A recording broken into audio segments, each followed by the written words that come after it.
Thank you for joining me today. The title is Recent and Past Bystander Exposure to Exhaled Heated Tobacco Product Aerosols, an Internet Survey in Japan.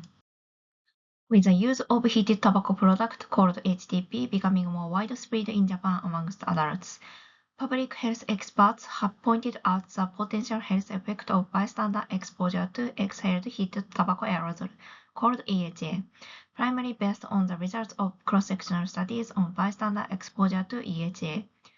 While cross-sectional studies can be conducted quickly at a low cost, the data collected at a single point in time is restricted in its scope. To evaluate the potential health effect of bystander exposure to EHA specifically, detailed information such as duration and timing of the bystander exposure to EHA are relevant. It's also important to understand the circumstances of exposure to cigarette smoke called CS among individuals who are exposed to EHA. Since EHA and CS are fundamentally different, and CS exposure serves as a confounding factor which is usually adjusted for statistically in cross-sectional studies. In this study, we conducted an internet-based survey to investigate actual information on bystander exposure, and then considered the discrepancy between exposure information arising from cross-sectional studies and the supplementary data generated by this study.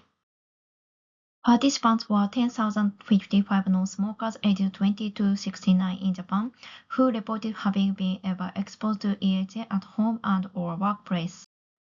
65% of participants reported they had been exposed to EHA at home within the past 12 months, and about 40% of participants reported had been exposed to CS.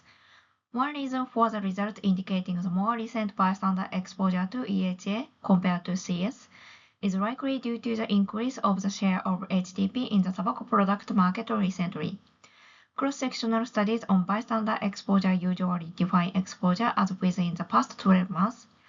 Applying this definition, 65% of participants will be classified as exposed to EHA and only about 40% as exposed to CS.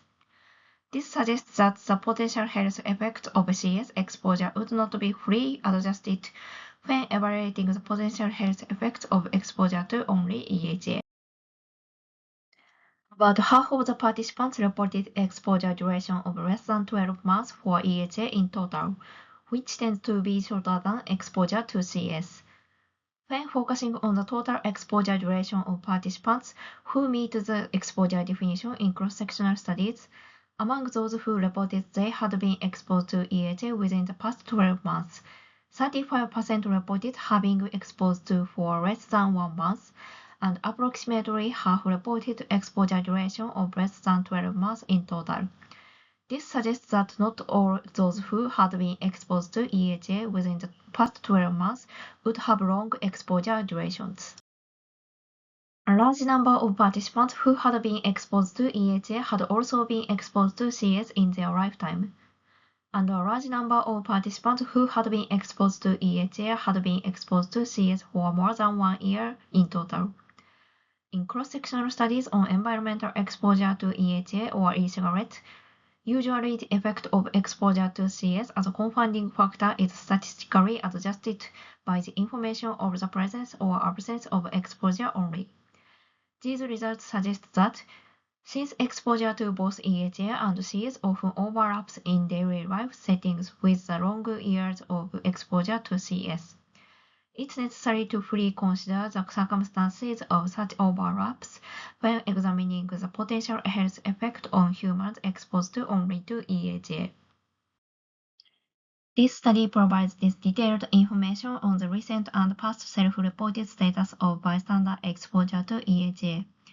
It's necessary to fully consider these circumstances when examining the potential effects on humans exposed only to EHA. This survey included questions asking about remembered past events, and since participants may not be able to respond accurately about past events, there are some limitations in terms of the accuracy of responses. Thank you for your attention.